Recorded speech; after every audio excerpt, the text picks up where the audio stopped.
আসসালামু আলাইকুম, স্বাগত জানাচ্ছি আরটিভির রাতের সংবাদে। আপনাদের সঙ্গে আছে আমি সৈয়দা সাদিয়া বেনাজির।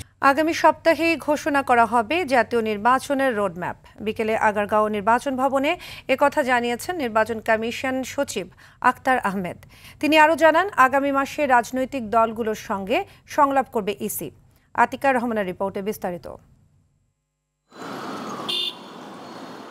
ত্রয়োদশ জাতীয় সংসদ নির্বাচনের প্রস্তুতি নিয়ে সাংবাদিকদের সঙ্গে কথা বলেন কমিশন সচিব। তিনি জানান, আগামী সপ্তাহে নির্বাচনের কর্মপরিকল্পনা ঘোষণা করা হবে। রাজনৈতিক দলের সঙ্গে সংলাপ হবে সেপ্টেম্বরে। রোডম্যাপ, আমরা এটা নিয়ে আলোচনা করেছি এবং আমরা আশা করছি আগামী সপ্তাহে আপনাদেরকে আমাদের নির্বাচনের রোডম্যাপটা দিতে পারবো, সো দ্যাট আপনারা আপনাদের প্রস্তুতি এবং আমাদের প্রস্তুতি সম্পর্কে একটা ভালো ধারণা পাবেন।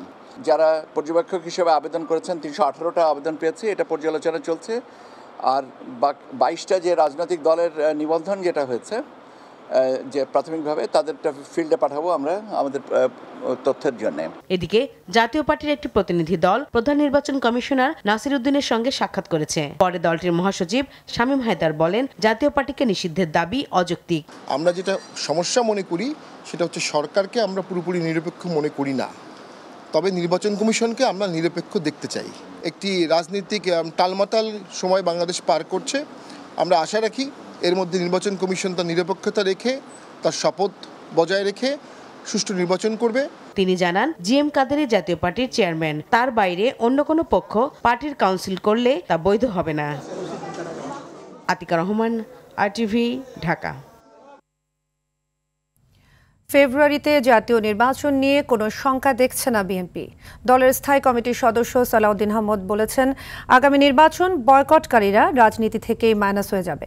গুলশানের চাঁদাবাজির ঘটনায় অন্তর্বর্তী সরকারের কোনো উপদেষ্টা জড়িত কিনা তা স্পষ্ট করা দরকার বলেও জানান বিএনপির এই নেতা। রুদ্র রফিকের রিপোর্টে বিস্তারিত। সম্প্রতি রাজধানীর গুলশানে আওয়ামী লীগের সাবেক সংসদ সদস্য শাম্মী আহমেদের বাসায় চাঁদাবাজির ঘটনায় গ্রেপ্তার বাংলাদেশ গণতান্ত্রিক ছাত্র সংসদের সাবেক যুগ্ম আহ্বায়ক জানে আলম অপুর একটি স্বীকারোক্তিমূলক বক্তব্য সামাজিক যোগাযোগ মাধ্যমে ছড়িয়ে পড়ে। ভিডিওতে চাঁদাবাজির ঘটনায় একজন উপদেষ্টা জড়িত বলে দাবি তার। সাদা সিএফ মোটর বাইকে হেলমেট লাগানো অবস্থায় আমার সাথে কথা বলতেছিলেন একজন উপদেষ্টা। সেই উপদেষ্টা ছিলেন আসিফ মাহমুদ। গুলশানে চাঁদাবাজির ঘটনায় প্রভাবশালী উপদেষ্টার বিষয়ে সরকারের অবস্থান পরিষ্কার করার আহ্বান জানিয়েছেন বিএনপির স্থায়ী কমিটির সদস্য সালাউদ্দিন আহমদ। সরকারের কোনো উপদেষ্টা জড়িত আছে কিনা এটা অবশ্যই পরিষ্কার করা দরকার। এটা জনগণের সামনে সেই প্রশ্নের উত্তরটা তুলে ধরা দরকার, যাদেরকে এটা এখানে উদ্দেশ্য করে এই বক্তব্য দেয়া হয়েছে। যদি এটা না হয় তাহলে এই অন্তর্বর্তীকালীন সরকারের উপদেষ্টাদের নিয়ে আরও বেশি প্রশ্ন উত্থাপিত হতে থাকবে। আসন্ন জাতীয় নির্বাচন নিয়ে বিভ্রান্তিকর বক্তব্য পরিহার করতে রাজনৈতিক দলগুলোর প্রতি আহ্বান জানান সালাউদ্দিন আহমদ। আমি নির্বাচন নিয়ে কোনো সংশয় সংখ্যা দেখি না। যারা আগামী নির্বাচনকে বয়কট করার চেষ্টা করবে ডাইরেক্টলি অর ইনডাইরেক্টলি, তারা জাতীয় রাজনীতি থেকে মাইনাস হয়ে যাবে। আগামী জাতীয় সংসদ নির্বাচন ফেব্রুয়ারিতেই হবে। এদিকে জাতীয় প্রেস ক্লাবের সামনে জাতীয় সংসদ নির্বাচন বানচালের ষড়যন্ত্রের প্রতিবাদে আয়োজিত প্রতীকী যুব সমাবেশে দলের ভাইস চেয়ারম্যান শামসুজ্জামান দুদু বলেছেন, নির্বাচন নিয়ে যারা টালবাহানা করছে তারা স্বৈরতন্ত্রকে ফিরিয়ে আনতে চায়। গণতন্ত্র নিয়ে যদি কেউ টালবাহানা করে, নির্বাচন নিয়ে যদি কেউ টালবাহানা করে, তাহলে বুঝতে হবে তারা স্বৈরতন্ত্র এবং ফ্যাসিবাদকে ফিরিয়ে আনতে চাচ্ছে। রুদ্র রফিক, আরটিভি, ঢাকা। রাজধানীর গুলশানে সাবেক একজন এমপির বাসায় চাঁদা আদায়ের ঘটনায় জানে আলম অপুর দেয়া বক্তব্য সম্পূর্ণ রাজনৈতিক উদ্দেশ্য প্রণোদিত বলে মন্তব্য করেছেন যুব ও ক্রীড়া মন্ত্রণালয়ের উপদেষ্টা আসিফ মাহমুদ সজীব ভূঁইয়া। তিনি বলেন, এই সাক্ষাৎকার একজন রাজনৈতিক নেতার বাসায় জোরপূর্বক নেওয়া হয়েছে বলে অভিযোগ রয়েছে। সচিবালয়ে নিজ দপ্তরে আসিফ জানান, নির্বাচন করলে তফসিলের আগে উপদেষ্টার পদ ছেড়ে দেবেন।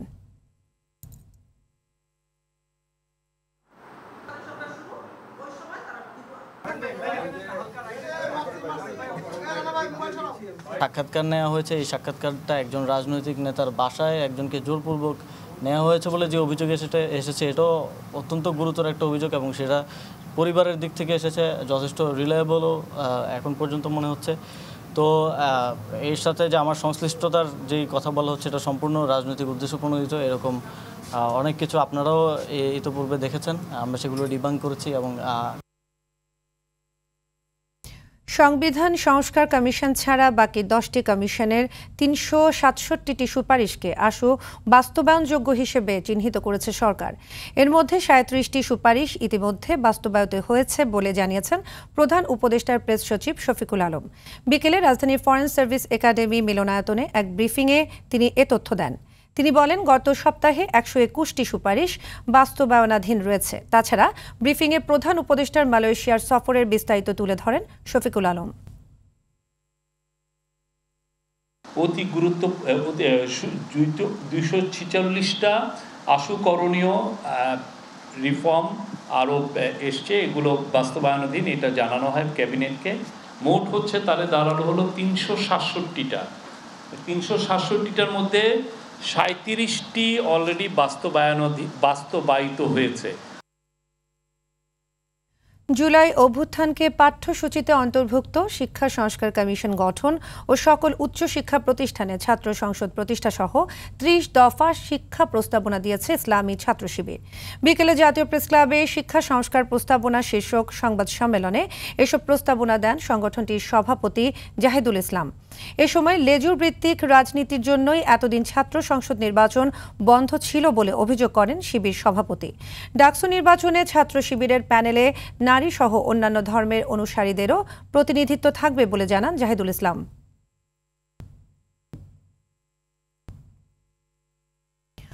অন্তর্বর্তী সরকারকে উৎখাত এবং রাষ্ট্রবিরোধী কর্মকাণ্ডে জড়িত থাকার প্রমাণ পাওয়ায় সাবেক প্রধানমন্ত্রী শেখ হাসিনা সহ 286 জনের বিরুদ্ধে আদালতে চার্জশিট দাখিল করেছে পুলিশের অপরাধ তদন্ত বিভাগ সিআইডি।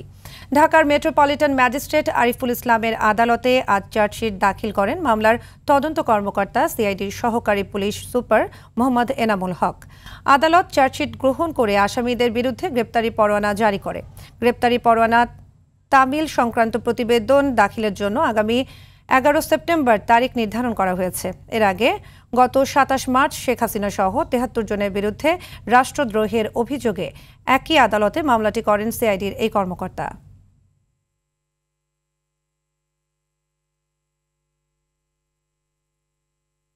24 জুলাই আগস্টে সংঘটিত গণহত্যায় কার্যক্রম নিষিদ্ধ থাকা আওয়ামী লীগের সাধারণ সম্পাদক ওবায়দুল কাদের সহ কয়েক প্রভাবশালীর অপরাধের তদন্ত শেষ পর্যায়ে।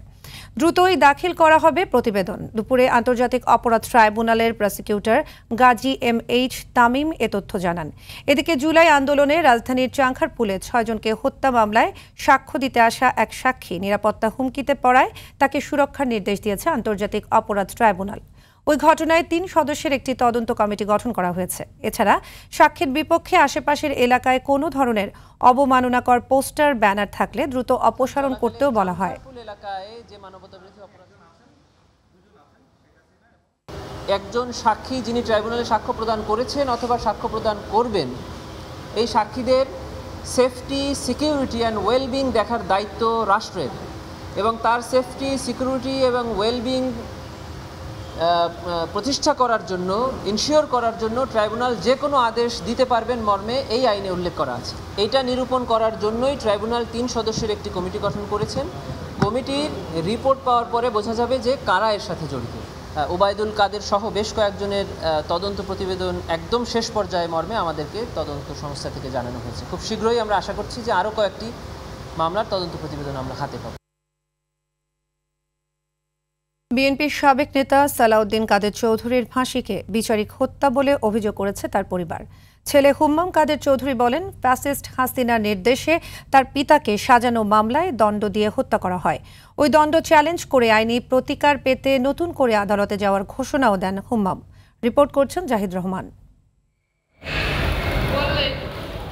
স্বৈরাচার শেখ হাসিনার আমলে বিতর্কিত ট্রাইব্যুনালের রায়ে 2015 সালে ফাঁসি দেওয়া হয় বিএনপির সাবেক স্থায়ী কমিটির সদস্য তুখোর রাজনীতিবিদ সালাউদ্দিন কাদের চৌধুরীকে।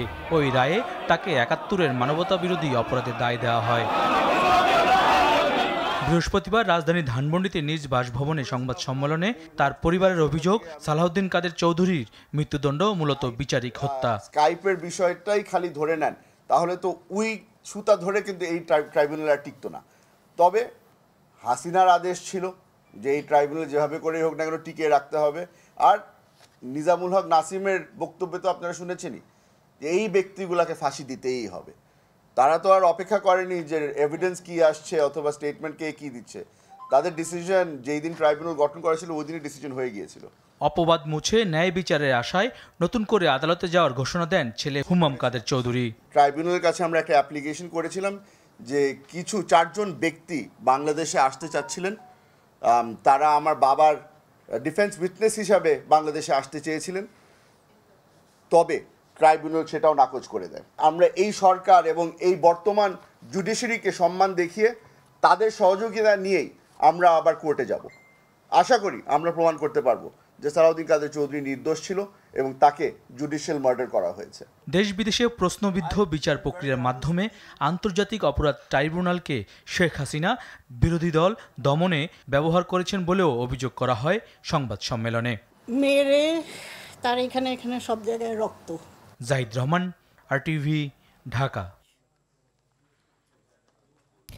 স্বৈরশাসক শেখ হাসিনার ছেলে সজীব ওয়াজেদ জয়ের বিরুদ্ধে 60 কোটি 14 লাখ টাকার অবৈধ সম্পদ অর্জন এবং 57 কোটি 50 লক্ষ টাকার বেশি অবৈধ লেনদেনের দায়ে মামলা রুজুর সিদ্ধান্ত নিয়েছে দুদক। বিকেলে এক সংবাদ সম্মেলনে দুদকের এই সিদ্ধান্তের বিষয়ে সাংবাদিকদের জানান মহাপরিচালক মোহাম্মদ আক্তার হোসেন। এছাড়া সাংবাদিক মুন্নি সাহা ও তার স্বামীর সম্পদ বিবরণী চাওয়া হয়েছে বলেও জানান দুদকের মহাপরিচালক। এর আগে শেখ হাসিনার ছেলে সজীব ওয়াজেদ জয়ের বিরুদ্ধে অবৈধ সম্পদ ও সন্দেহজনক লেনদেনের প্রমাণ পাওয়ার কথা জানিয়ে মামলার সিদ্ধান্ত নেয় দুদক। এছাড়াও অনুসন্ধানকালে জয়ের নামে মার্কিন যুক্তরাষ্ট্রে 54 কোটি 4 লক্ষ টাকা মূল্যের 2টি বাড়ির সন্ধান পেয়েছে দুদক।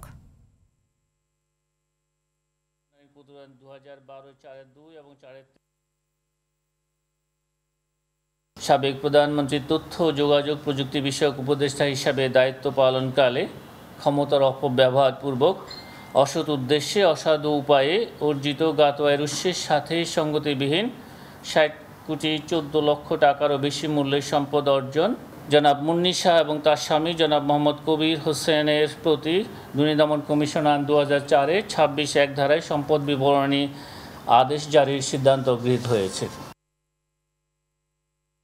সিলেটের ভোলাগঞ্জের সাদা পাথরবাহী 70টি ট্রাক জব্দ করেছে যৌথ বাহিনী।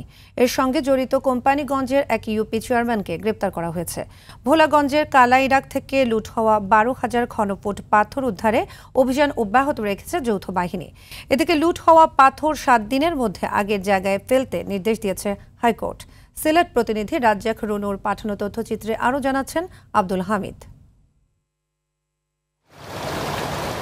সিলেটের কোম্পানিগঞ্জ উপজেলার ভোলাগঞ্জের সাদা পাথর একসময় ছিল অপার প্রাকৃতিক সৌন্দর্যের লীলাভূমি। স্বচ্ছ জল, সাদা পাথরের স্তূপ আর সবুজ পাহাড় ঘেরা এই এলাকা ছিল দেশের অন্যতম পর্যটন কেন্দ্র।